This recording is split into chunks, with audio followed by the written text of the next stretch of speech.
আমি আসছি বউঠান। সে কি বিহারি, এখনই চলে যাবে? ও বুঝেছি, আমি বোধহয় তোমাদের রসভঙ্গ করলাম, তাই না? তা তো হবারই কথা। আমিও সত্যি না, মানে আমি আমি বুঝতে পারছি যে আমার সামনে তোমার ওই মোহিনী মোহন রূপটা ঠিক প্রকাশ করতে তোমার অস্বস্তি হয়, অসুবিধে হয়। ঠিকই তো, তোমাকে এবার দোষ দি কি করে বলো তো? না মানে তুমি তো আর বেথা কিছু করলে না। আর ওই নীরস ডাক্তারির বইপত্র পড়তে কারই বা ভালো লাগে? আমি বুঝতে পারি, আমি বেশ বুঝতে পারি যে তোমার ওই রসকসেন জীবনে এতটুকু মরুদ্যানের প্রয়োজন, তাই না? মহিন্দা, নিজেকে সংযত কর। বউঠানের সামনে কি এসব কথা বলছো তুমি?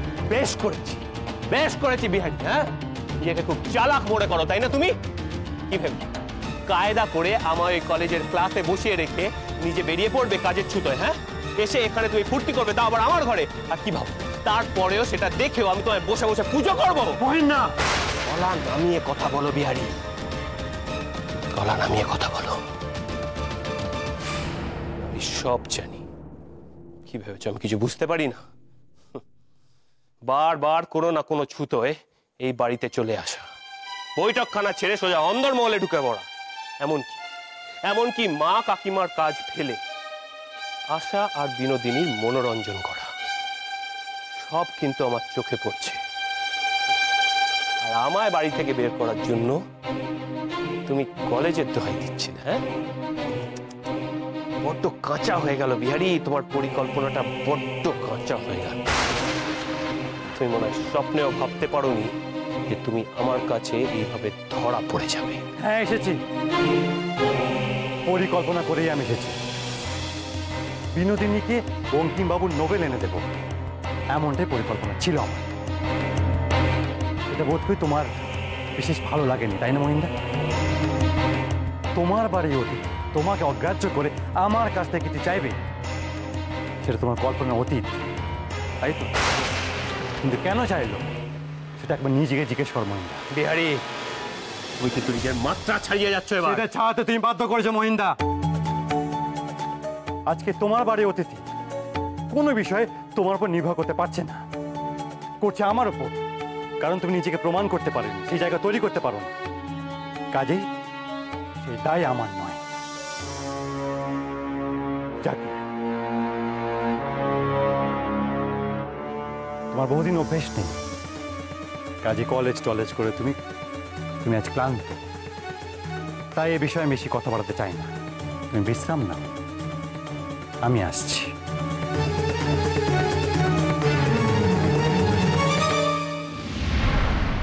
মা, মা, মা,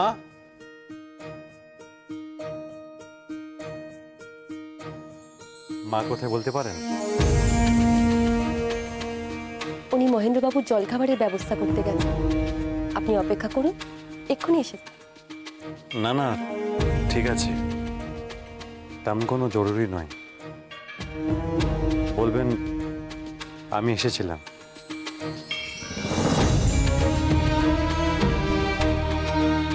আপনি চলে যাচ্ছেন? আবার কবে আসবেন? বলতে পারছি না। আমাদের গল্প শোনার আসরটা কিন্তু একেবারে মাঠে মারা গেল। আপনি কবে আসবেন তাও জানাবেন না। আপনি নইলে গল্প পাঠ হবে কি করে? বারবার কোনো না কোনো ছুতোয় এই বাড়িতে চলে আসা, বৈঠকখানা ছেড়ে সোজা অন্দরমহলে ঢুকে পড়া, এমনকি মা কাকিমার কাজ ফেলে আশা আর বিনোদিনীর মনোরঞ্জন করা, সব কিন্তু আমার চোখে পড়ছে। আমার আর আসার দরকার কি? ইচ্ছে হলে নিজেই পড়ে নেবেন। কি ব্যাপার বলুন তো? একটু আগেও তো আপনার মন মেজাজ বেশ ভালো ছিল, হঠাৎ কি হলো? আসলে এই বাড়ির সব কিছুই তো নিজের মনে করে করি, তাই এতটুকু অবজ্ঞা করলে, এতটুকু কটু কথা বললে খুব গায়ে লাগে। আপনাকে কেউ কিছু বলেছে? তাহলে কি আমি চলে আসার পর মহেন্দ্রবাবু কিছু? সেই কথা আমি বিশদে বলতে চাই না, তবে মহিন্দার দিন দিন এর খামখেয়ালি ব্যবহার আমার আর সহ্য হচ্ছে না, না পারছি গিলতে আর না পারছি ফেলতে। কেন? বাধা কোথায়? বৌঠান,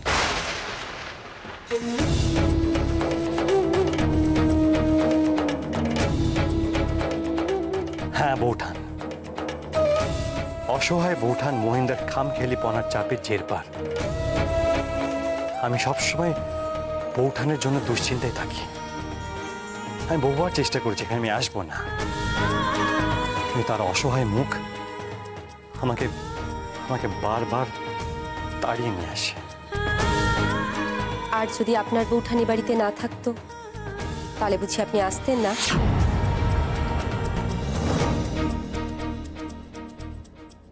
কি হলো, আশা চুপ করে আছো কেন? প্রশ্নের উত্তর দাও। বিহারি কখন এ ঘরে এসেছিল? আপনি আসার কিছুক্ষণ আগেই এসেছিলেন।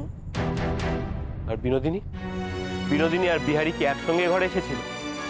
না না, বালি তো অনেকক্ষণ আগেই এসেছিল। বালি যে আমাকে ইঞ্জিনে লেখা শেখাচ্ছিল। বুঝেছি, তার মানে বিহারি ঘরে ঢুকলো আর তোমার পড়াশোনা ডকে উঠলো, তাই তো?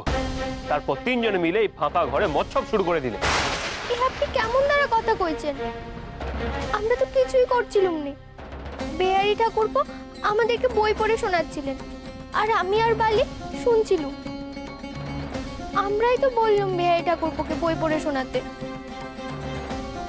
বটে, তা বলি তোমার বিহারি ঠাকুরপো তোমার সইকে না পড়ে শোনালে তার কি নভেল পড়া হচ্ছিল না? কি ভেবেছ এই ঘাসে মুখ দিয়ে চলি? তো একটা কথা বলো, আচ্ছা শুধু বই পড়াই হলো নাকি কিছু রঙ্গরসিকতাও করলো তোমার বিহারি ঠাকুরপো? না মানে সঙ্গে যখন এমন একজন সুরসিকা বিদ্যাধরী মহিলা, তখন বিহারি শুধু গল্পের বই পড়লো? আপনি মিছিমিছি রাগ করছেন। আমি তো আপনাকে আজ সকালবেলায় বলেছিলাম যে আজ সন্ধ্যেবেলা আমি বালিকে এ ঘরে চলচত করে আটকে রাখবো, যাতে আপনাদের মধ্যে সহজ করে কথা হয়। তা বালি যে অমন করে পালিয়ে যাবে সে আমি কি করে বুঝবো? বালি বালি বালি, কে তোমার বালি? হ্যাঁ, কে তোমার বালি? ভুলে যেও, সে এই সংসারের আশ্রিতা একদম বিধবা মহিলা, বই তো কেউ নয়। তোমরা আমায় ভেবেছো নাকি? হ্যাঁ, ওর সঙ্গে কথা বলার জন্য আমি মরে যাচ্ছি। ভুলে যেও না যে আমি কিন্তু বিহারীর মতো হ্যাংলা নই, ওর সঙ্গে আগ বাড়িয়ে আলাপ জুড়তে যাবো। মইন, ও মইন, মইন, এই যে বাচ্চা তেতে পুরে এলি, মুখে কিছু তুললি নে। নেই দেখি বাবা, এই ফল মিষ্টিটুকু কে এনে। কি মইন, তুই জামা কাপড়ে ছাড়িস নে? তোকে নিয়ে কি করি বল দেখি। উফ, কোথায় একটু মুখ হাত ধুয়ে নিবি তা না। এই যে বাচ্চা, তোমার আক্কেল কানা কি বলো দেখি? এই সারা বাড়িতে আল্লাদিপনা করে বেড়ালেই হবে? কি মই নেচে কোথায় একটু দেখাশোনা করবে, সেসবে কি আমাকে করতে হবে? মা, আমি তো যাচ্ছিলাম, তবে উনি যে আমার সাথে কথা কইছিলেন। এই শুধু কথার বাহানা। আরে বাবা, কথা তো আর পালিয়ে যাচ্ছে না। খাবার ব্যবস্থা করে তারপরে নাই কথা কইলে। এত কথা যে কি সে তো আমি বুঝে পাই। ও তাই স্বামী খেটে কুটে এসেছে, তাকে একটু দেখাশোনা করবে, তা না তাকে দিয়ে আবার বক বক করিয়ে যায়। আহ মা, কেউ আমাকে জোর করে বক বক করায়নি। আমাদের কি নিজস্ব একটু সময় থাকতে পারে না? নিজস্ব দুটো কথা থাকতে পারে না? আমি আমার স্ত্রীর সঙ্গে কথা বলবো, তার জন্য কি তোমাদের সবাইকে কৈফিয়ত দিয়ে বেড়াতে হবে? মই দেখা দেখা কথা বলিস না তো। তাছাড়া সংসারে একটা নিয়ম কানুন আছে, তোর বইয়ের জন্য সেই নিয়ম কানুন তার জলাঞ্জলি দিতে পারিনি। তাছাড়া তার যদি নিজের স্বামীর জন্য কিছু করার ক্ষমতা না থাকে, তাহলে আমাকে করতে হবে। যা দেখি, হাত মুখ ধুয়ে এই খাবারটা আমার সামনে কে নে যা। তার দরকার নেই মা, দেখছো তো আমরা দুজনে কথা বলছি। তাই তোমার খাবার দেওয়া হয়ে গেলে তুমি এখান থেকে দয়া করে চলে যাও।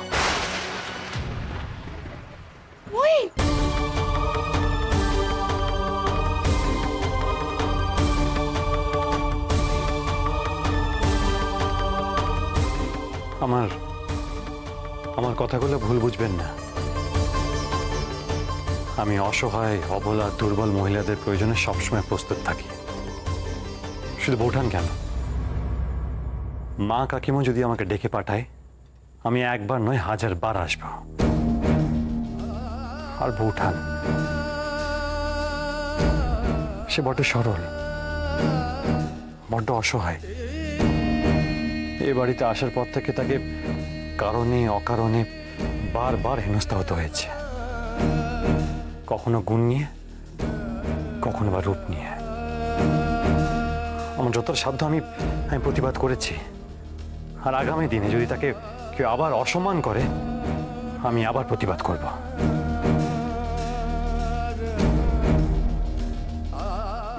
এত কিছু বলার কোনো প্রয়োজন ছিল না, আর এত কিছু জানার জন্য আমি প্রশ্ন করি। আমি নিজের কাজের কৈফিয়ত কাউকে দিই না, কিন্তু প্রসঙ্গটা হলো বৌঠান, আর সেই প্রসঙ্গটা আপনি তুলেছেন, তাই এতটুকু কথা আমাকে বলতেই হলো। আমি আপনাকে বইটা নিজে পড়ে নিতে বলেছি বলে হয়তো আপনার খারাপ লেগেছে, তাই হয়তো আপনার মনে এত প্রশ্ন জেগেছে। কিন্তু বিশ্বাস করুন, আমি কখনো আপনাকে অসহায়, অবলার চোখে দেখিনি। প্রথম দেখাতে বুঝেছিলাম আপনি আপনি বড় শক্ত মনের মানুষ। আপনার মধ্যে লড়াই করার, প্রতিবাদ করার ক্ষমতা আছে। আপনি বিধবা হলেও নিজেকে বাঁচানোর ক্ষমতা আপনি রাখেন, এতটুকু কথা আমি বুঝেছিলাম। তাই তাই বুঝি আমার কপালে গল্পের আসরটুকুও জুটবে না? আমি প্রতিবাদী, এই বুঝি আমার অপরাধ বিহারী বাবু? আপনি শিক্ষিতা, আপনি বুদ্ধিমতী, বিচক্ষণ। এই কথাগুলো আপনাকে কেন বললাম, আশা করি আপনি নিজেই সেটা বুঝবেন। আপনি নিজের কাজ নিজে করে নিতে সক্ষম, তাই বোধহয় আমাকে আর আপনার দরকার পড়বে না। আমি আসছি, ভালো থাকবেন। আপনি কি করলেন?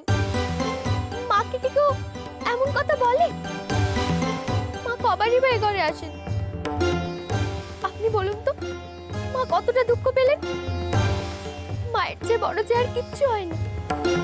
না না, আপনি মাকে দুঃখ দিয়ে মোটেও ঠিক করেননি। দোহাই আপনার, আপনি মায়ের কাছে যান, গিয়ে ওনার কাছে মাপ চেয়ে আসুন, না হলে আমার বড্ড খারাপ লাগবে। ও, তার মানে এখন ঠিক বেঠিকের পাঠটা তুমি আমায় পড়াবে। আচ্ছা, তুমি কি জানো আমি এই ঘরে তোমার কাছে আসি, তোমার সঙ্গে দুদণ্ড কথা বলতে আসি, সেটা বুঝি তোমার ভালো লাগে না, তাই না? সেই জন্যই ছল ছুতো করে তুমি চেষ্টা করো যত তাড়াতাড়ি সম্ভব আমার এই ঘর থেকে বের করে দেওয়া যায়, তাহলে তুমি বেঁচে যাও। অথচ বিহারী যখন এই ঘরে আসে তখন তো তোমায় এমন করতে দেখি না। হ্যাঁ, তখন তো দেখি রাজ্যে সব কাজ ফেলে একদম নিমেষের মধ্যে তুমি হাসি ঠাট্টা গাল গল্প জুড়ে দাও। তখন বুঝি তোমার এমন খারাপ লাগে না, তাই না? এসব আপনি কি কথা বলছেন? এসব কথা শোনা হচ্ছে পাপ। আর আপনি তো বিহারী ঠাকুরপোকে এ ঘরে আসার অনুমতি দিয়েছিলেন। হ্যাঁ, অনুমতি দিয়েছিলাম, কিন্তু তার মানে এই নয় যে তুমি আমার মাথা কিনে নিয়েছো। ভূত ব্যাপার, আমার ঘর, আমার স্ত্রী, অথচ যত রকমের বাধা বিপত্তি কেবল আমার বেলায়। হ্যাঁ, এই বিহারী, কে এই বিহারী শুনি যে আমার ঘরে দিন নেই রাত নেই এসে গল্প জুড়ে বসবে? এখন তো আমার মনে হচ্ছে তোমার আফসোস হচ্ছে, তোমার আফসোস হচ্ছে যে তোমার বিয়েটা আমার সঙ্গে হয়েছে। তার থেকে বরং বিয়েটা বিহারীর সঙ্গে হলেই মনে হয় তুমি বেশি খুশি হতে, তাই না? আপনার দুটি পায়ে পড়ি, দোহাই আপনার, আপনি অমন করে বলবেন না। আপনি চুপ করুন। থাক, যথেষ্ট হয়েছে। এখন আর অমন কুমিরের কান্না কেঁদে লাভ নেই, ছাড়ো।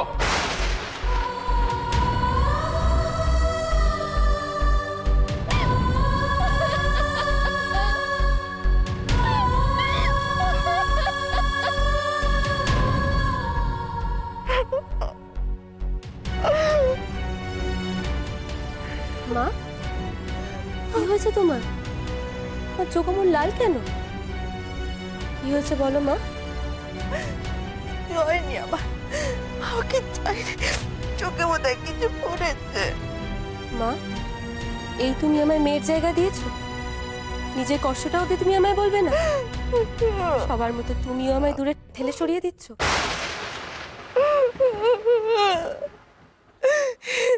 আমি বলতে পারছি না রে মিনু, বলতে পারছি না।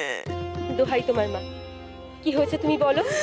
তোমাকে কে কি বলেছে আমাকে এক্ষুনি বলো।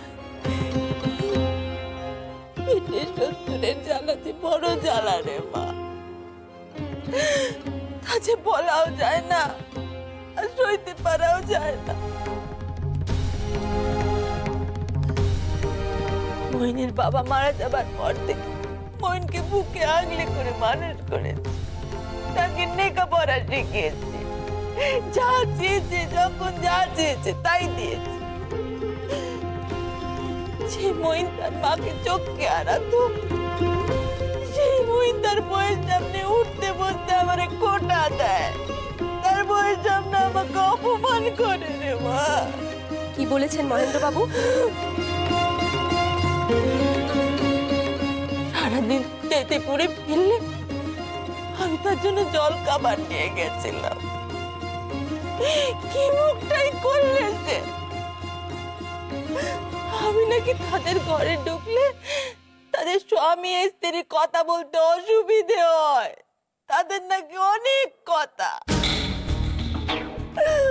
আমাকে নির্লজ্জের মতো ঘর থেকে বেরিয়ে যেতে বললে রে মা। তুই বল বিনু, এই কথা কি কাউকে বলা যায়? তোমাকে ঘর থেকে বেরিয়ে যেতে বলেছে? ছি ছি ছি, এই শিক্ষা দীক্ষা মহেন্দ্র বাবু? না বিনু না, আমার মইন আগে এরকম ছিল না। ওই বউকে তুপ করেছে, ওই অনুকুনে বউকে বশ করেছে। ও উঠতে বললে ওঠে আর বসতে বললে বসে। মইনের এমন বউ নিয়ে পাগলাম, কি করে গোছাবো বল দেখি। ও বিনু, তুই তো অনেক বুদ্ধি ধরিস, একটা কিছু উপায় বের করে দে না তুই। আমি তো বিধবা মেয়ে মানুষ মা, উনি পরপুরুষ, ওনাকে আমি কি করে বোঝাই বলো তো? আর সে কি আমাকে শোভা দেবে মা? লোকজনই বা কি বলবে? লোকের কথায় যাটার বাড়ি।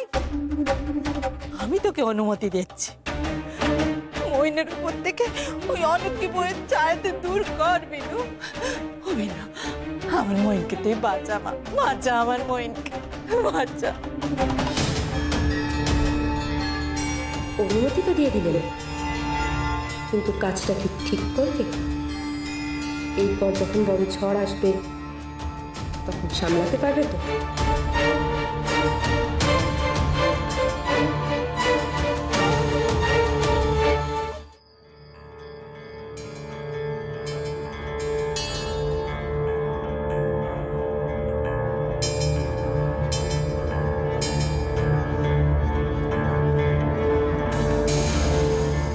আমি মহেন্দ্র মুখুজ্জে, আমি তোমাকে আশ্রয় দিয়েছি বিনোদিনী। কে বিহারি? হ্যাঁ, কে বিহারি জোর সাথে এত মাখামাখি তোমার? আমারই বাড়িতে আমারই চোখের সামনে তুমি বিহারিকে নিয়ে বেলেল্লাপনা করবে, এত বড় স্পর্ধা তোমার? আমাকে অবজ্ঞা করার দুঃসাহস আজ অব্দি কারো হয়নি, কিন্তু তোমার এত বড় ঔদ্ধত্য যে তুমি আমাকেও অগ্রাহ্য করছো।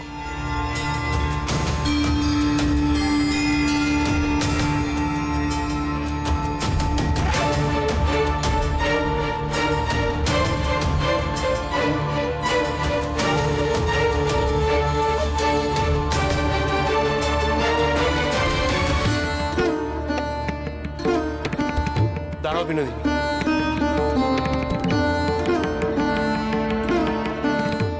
বিনোদিনী দেখো, না জেনে বুঝে আমি জানি আমি তোমার অনেক ক্ষতি করেছি, কিন্তু তার জন্য তো আমি যথেষ্ট ক্ষমাও চেয়েছি তোমার কাছে। তাহলে কেন কেন এমন তাচ্ছিল্য করছো আমার সাথে? কেন এমন অবজ্ঞা করছো আমায়? হ্যাঁ, তুমি তো আমায় মানুষ বলেই মানো না, কিন্তু কেন বিনোদিনী? কিসের জন্য? কি ভাবো নিজেকে মহেন্দ্র বাবু? সবাই তোমার পা চাটবে? ভুল ভুল ভাবছো তুমি। তোমার এই অহংকার আমি ভেঙে কুড়িয়ে দেব। কি হলো বিনোদিনী, চুপ করে আছো কেন? আমার কথার উত্তর দাও। এমন তো নয় যে তুমি পর্দার আড়াল ছেড়ে বেরো না, বা পরপুরুষের সঙ্গে মাখামাখি করো না। বিহারীকে দেখলে তো তোমার না থাকে ঘুমটার আড়াল, না থাকে হাসি ঠাট্টার আড়াল। তাহলে আমার বেলাতেই যত বিধি নিষেধ কেন? হ্যাঁ, কি এমন করেছি আমি, বলো? যে অন্যায় করেছি তার জন্য আমি যথেষ্ট ক্ষমা চেয়েছি বিনোদিনী। এটা ভুলে যেও না যে মহেন্দ্র মুখুজ্জি এর আগে কিন্তু কোনোদিন কারোর কাছে ক্ষমা চাইনি। তবুও কেন বারবার অপমান করছো আমায় তুমি? হ্যাঁ, আমাকে এই কথাগুলো বলার জন্য বুঝি দাঁড় করিয়েছেন? আপনার কথা বলা শেষ হয়ে গেলে আমাকে যাওয়ার অনুমতি দিন। না, আমার কথা শেষ হয়নি বিনোদিনী।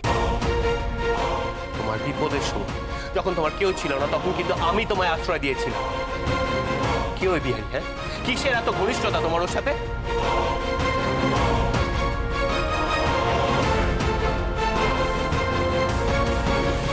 এটাই বুঝি আপনার গা জ্বালার কারণ? তাহলে বেশ, শুনে রাখুন, আপনারও যেমন ক্ষমা চাওয়ার অভ্যাস নেই, আমারও তেমন কৈফিয়ত দেওয়ার অভ্যাস নেই। দয়া করে আমার আর সময় নষ্ট করবেন না।